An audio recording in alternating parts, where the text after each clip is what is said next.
Hello, loves. It's Nina Kovner, and welcome to the premiere episode of Building and Breaking How Brands Are Built and Trust is Broken.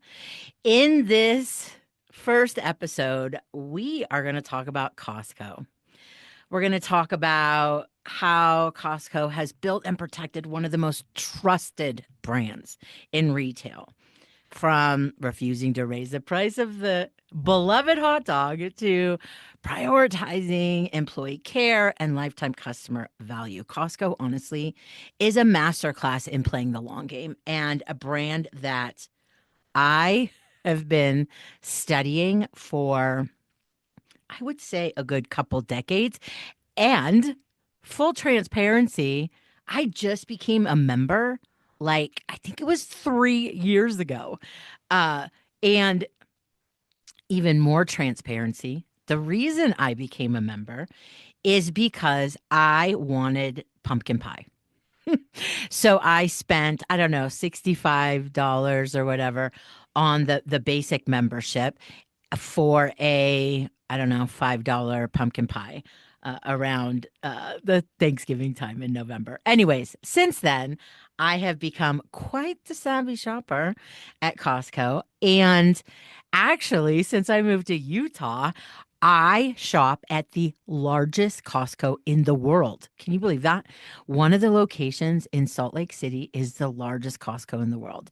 So not only do I love that, uh, I love that even more because as someone that lives with anxiety, to be able to walk through the largest Costco in the world and walk out in one piece is a fucking miracle. So let's get into it.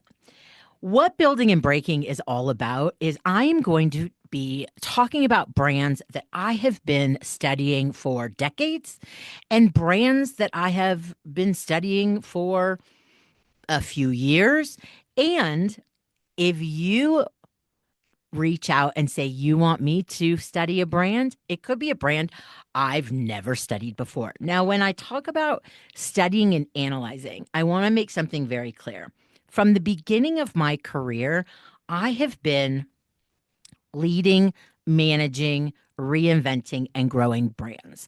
My first job on the business side of the business, I was 21 years old, and I was brought into, at that time, the largest professional beauty supply distributor to help them revive one of their top brands that they were struggling with. I was 21 years old. What the fuck did I know about brand management? I mean, honestly, nothing. But what I did understand is that I did have a gift. And that gift is to see things that not everyone sees.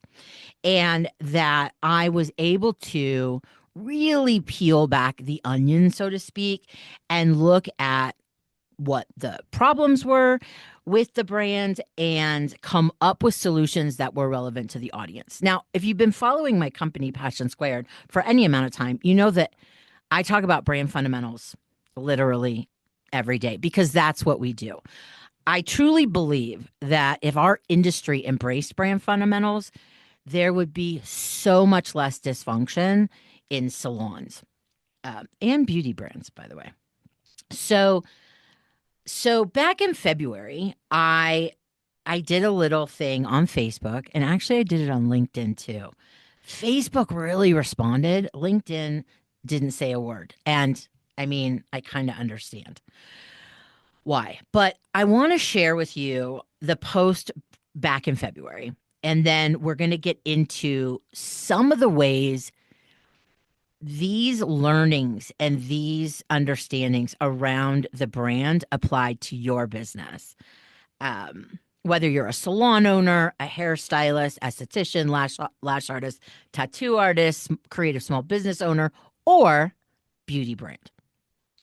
So this was my post. What we can learn from Costco, one of my favorite brands to study and buy pumpkin pie from.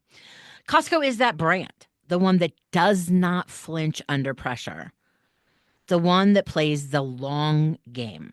The one that understands trust isn't built overnight, but it can be lost in a second. They protect their member relationship at all costs. I mean, because Costco is a membership model. It's not a discount card, but it's a commitment. It's a relationship between Costco and their customer. There is clear value, and they earn trust through that. They don't touch their sacred cows. A sacred cow would be something that you don't want to mess with. And in this case, you could look at that as the Costco hot dog. You could look at that as what's called a loss leader, which is the rotisserie chicken, meaning they're not profiting off that item, but that item creates so much value for the brand. So at one point in an article, the CEO of Costco said, if you raise the price of the hot dog, I will kill you. Figure it out. It was in a meeting. It's a famous quote. Because they understand brand value and trust. They're not in the hot dog business. So why would they mess with that? And they understand that because they understand their brand and they understand what their members value, which is so, so critical. And that hot dog is part of their brand promise. It's part of the experience. Now, I don't eat hot dogs personally, but if you've ever heard about Costco or if you are a Costco member, I mean, it's part of the experience. Whether some people like the pizza, I've heard. I have not eaten at Costco like that at their concession stand, but it's iconic for Costco members. So the $1.50 the hot dog, $1.50, the rotisserie chicken, $4.99. They are proof that Costco values people over short-term profits, not profits, because we got to have profits if we're in business to generate revenue, to be able to create experiences, to pay our workforce, all of that. Profit's not bad. But when you put the profit ahead of the people, that's where sometimes brands get into trouble. They don't need the profit from that hot dog and that rotisserie chicken. As I said, that creates so much more value than the few cents that they are, quote unquote, not profiting off those items. Another thing Costco does is they prioritize high lifetime client member value over short-term wins. So lifetime customer value, which is known kind of in the business space, I call it lifetime client value, is the amount of revenue, referrals, happiness, and joy that client or customer brings you over the lifetime of the relationship. So we hear often in our industry talk about retention. And retention, if we really kind of break it down into why it matters and why it's important, is because the value of a client isn't always understood or seen. And you could have a client that has been coming to you for 10 years and has sent 400 other clients to your business. And they visit like religiously every 6 weeks, every 8 weeks, every 12 weeks, whatever. And so they would have a high lifetime client value. And so when we look at Costco, they do understand their lifetime member value. They understand that they need to make decisions that are aligned with what their members value, as opposed to spending all day, every day trying to acquire new members. So that would be new clients versus existing clients. It costs less money to retain than it does to capture new audiences. They invest in their team and their team invests in them. And in this series, in this podcast series, I want to be clear. This is a great place to say this. This is not about perfection because there's no brand that's perfect. There's no person that's perfect. This is about the lessons, the insights, and the wisdom that analyzing brands have and how that applies to your business. So it's no secret they have low employee turnover, and they always have. And typically, when there is low employee turnover, that means that employees are happy. And I mean, simple, simple, not easy. Simple, not easy. But that speaks a lot to leadership. And again, that speaks a lot to brand promise. Because when we look at the brand story framework that I use, and I've actually used for decades, brand purpose, what problems are you solving? Brand promise, how you solve those problems. Brand people, who you solve problems for. And then brand products and services, the solutions that you provide to help solve the problems of your people. So when you are a salon owner that has an employment based salon, you have a brand story for your clients and you have a brand story for your team. If you're a lease based salon, you have a brand story for clients, brand story for tenants. If you're an independent solo business, you have brand story for clients. If you get assistants, then you have brand story for assistants because different audiences, right? Different audiences, different problems you're solving, different solutions, different promises. And the thing that really, really speaks to Costco is they know who they are. And that goes back to clarity of brand story. They don't waver. They don't waver. They stay true to that compass, to that GPS. They're not chasing trends that don't align with their brand. They're not doing things that don't align with their core values. They're not looking for quick cash grabs. They are steady. They are consistent. And consistency builds trust. I mean, that's just a universal truth. Consistency builds trust. Consistency doesn't mean boring. Consistency doesn't mean not innovating. Consistency means in the context of brand story, how brands are built and trust is broken. Consistency in the eye of what the promise was, what the brand promise was. And Costco does that so incredibly well. So if we think about what that actually means for the brand, how has Costco remained so steady, so consistent? A few examples. In the last several years or last handful of years, um, it's no secret that food prices went up. I mean, in the United States. I mean, we know that. Driven by inflation, some driven by price gouging, and profit taking and money grabs, right? But Costco stayed true. Costco stayed true. And that is part of their brand promise, right? That consistency. And so that built trust. It certainly didn't broke it. They may have taken a hit. In fact, I'm sure they did take a little short-term profit hit. But going back to that lifetime member value, that lifetime customer value, it was worth it to them. It was worth it to them. Um, and recently, it's no secret in the United States, there has been a lot of pushback on DEI. And we've seen that with Target, and Target is a brand I will be profiling in this podcast sooner than later. But Costco didn't cave. They're like, no, this is who we are. This is what we believe. And that's it. Like that just period. Just period. Because again, they don't waver from their core values, from their brand promise.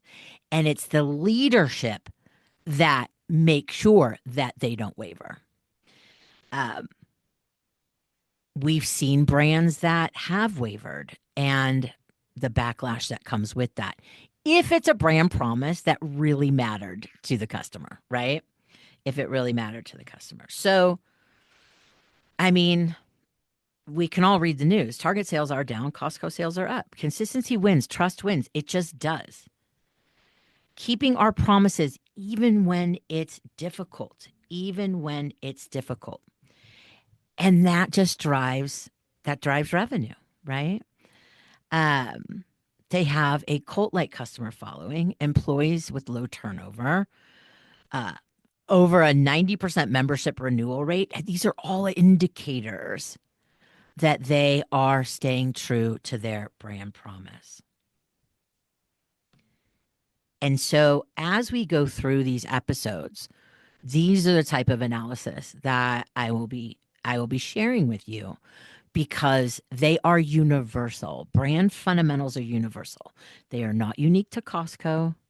They're not unique to Apple or Target or Starbucks or Elf Cosmetics or any brand or salons, right?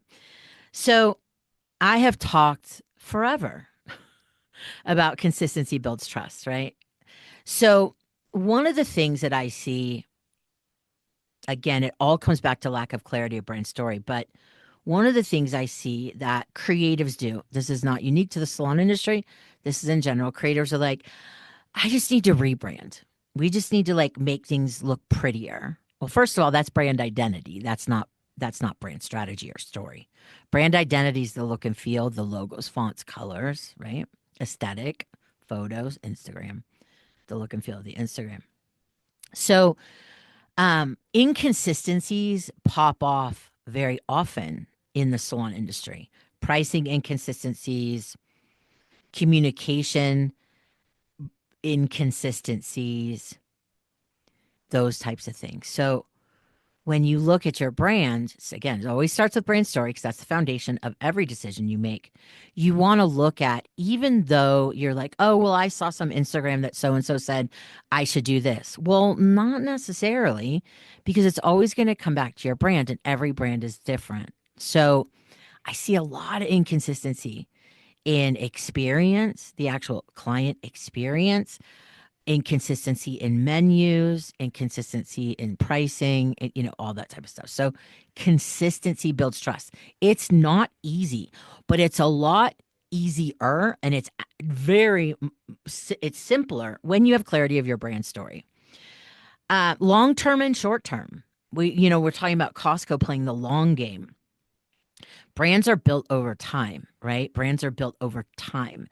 And the long game means making difficult decisions in the short term for that, again, that lifetime member value, lifetime customer value, lifetime client value. So we're not chasing trends. We're not doing money grabs. We're not doing that. We're looking at short term versus long term. So an example of that would be in your client agreements. Client agreements have gotten so fucking out of control, particularly over the pandemic, because somebody confused healthy boundaries with walls and just being difficult to do business with, which I've done a million podcasts on that. We're not going to get into that. But this is a great example of short term versus long term. So, short term would be a client with a very high lifetime client value. They've been a client for 4 years. They've sent 100 clients to you, and they missed their appointment by accident, and you blast them on the internet or charge them $500 missed appointment fee or whatever. It's like, really? Really? Really? When we look at the long game, when we look at long term, we're like, yeah, shit, that sucks. They missed their appointment. That's not like them. It's just very unusual. They are super valuable as a client. I love creating experiences for them. I'm just going to waive the missed appointment fee. So that's, that's an example. So when we talk about that consistency, when we talk about building trust, when we talk about that, we're talking about clear communication. We're talking about delivering consistent experiences and not getting distracted by the shiny objects. Social media is awesome and social media is awful. The awful part of social media is that people that don't have clarity of their brand story are literally jumping on all of these out of context, random recommendations and trends that are not aligned with your business, not aligned with your brand. So I really want you to think about that when you're looking at the overall client experience, or you're looking at the overall team experience, you're looking at the overall tenant experience. Playing that long game, really doubling down on consistency, because that consistency builds trust. Now, if you're a professional beauty brand listening to this podcast, which honestly, I hope you do. One thing I can promise you on this podcast is there's no tea here. That's not who I am as a person. I'm not here to rip a brand apart. I'm here to simply talk about facts, which for public companies are available to everybody. But again, facts, I've been studying these brands for decades, and some highly educated, experienced opinions, right? So mostly facts, though, and a lot of truth. Um, but really, we have seen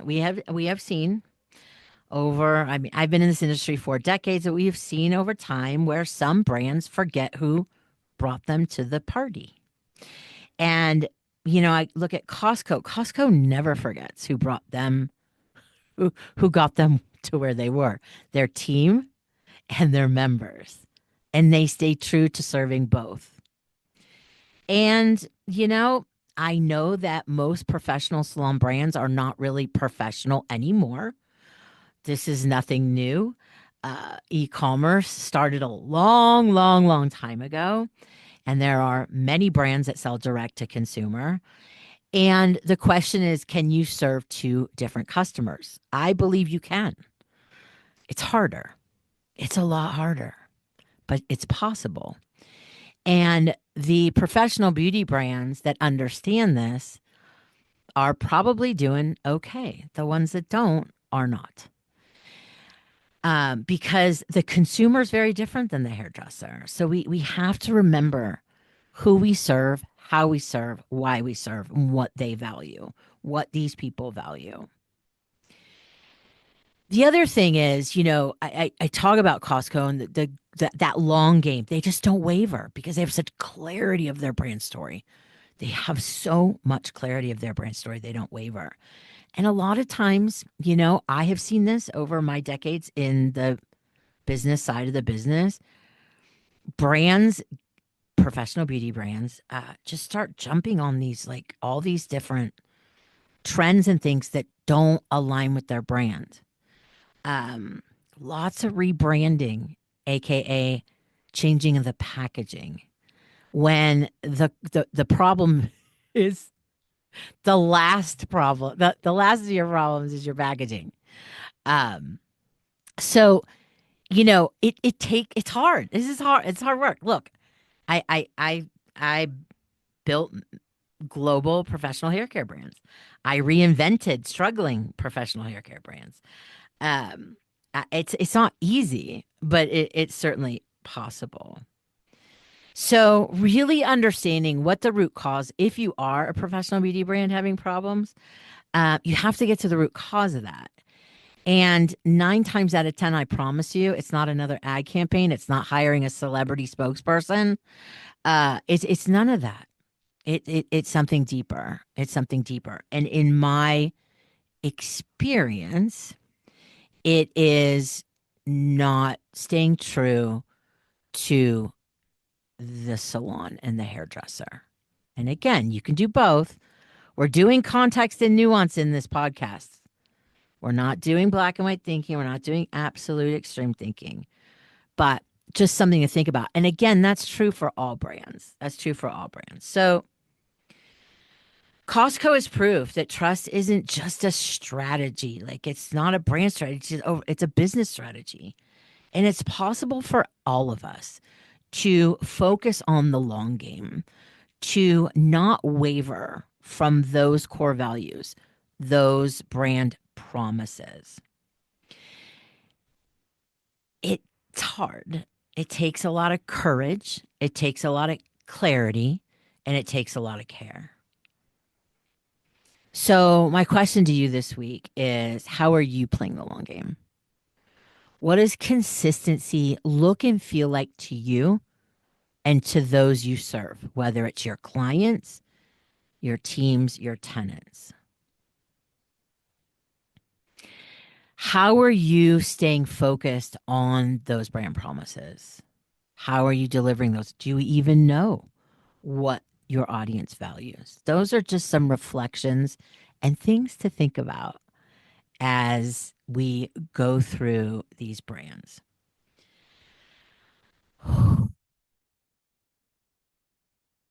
Thank you so much for listening to our first episode. If you have questions, and I love questions, you can email awesome@passionsquared.net. Awesome@passionsquared.net. You can also DM me on the Passion Squared Instagram at Passion Squared, um, or my personal Facebook page, Nina L. Kovner. I shared last week when I made the announcement that I was changing the podcast, that this is kind of this is a project that I created for me. This is what I was sharing with our A school members last night. This is my selfish play, and selfish not in a bad way. I do this all day. Even though I left the executive world, 15 years ago, my DNA, this is in my DNA. And so I do this all the time. I literally have conversations with myself. I am studying one, two, three, four brands a week. If you could see my notes app, this has been going on for the last 15 years. And I have worked tirelessly to bring brand fundamentals to the salon industry because it doesn't exist. And it is one of the major reasons that we have the systemic dysfunction that we have in our industry. I know it's simple, but it's not easy, but I'm not giving up. I am committed. I am committed for as long as I have breath to help you have more context, more confidence, more clarity, more courage, ultimately to feel more joy in your journey. And so many of the problems in our industry are systemic, and they have existed forever, long before the internet, long before TikTok, long before Instagram, long before any of it.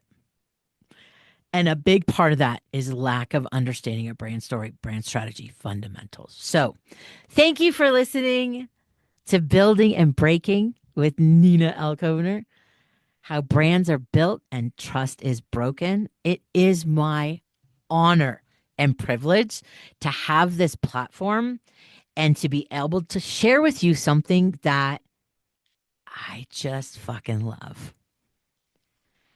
I hope you have a peaceful day. Remember to be where your feet are, and I'll see you next week. Bye.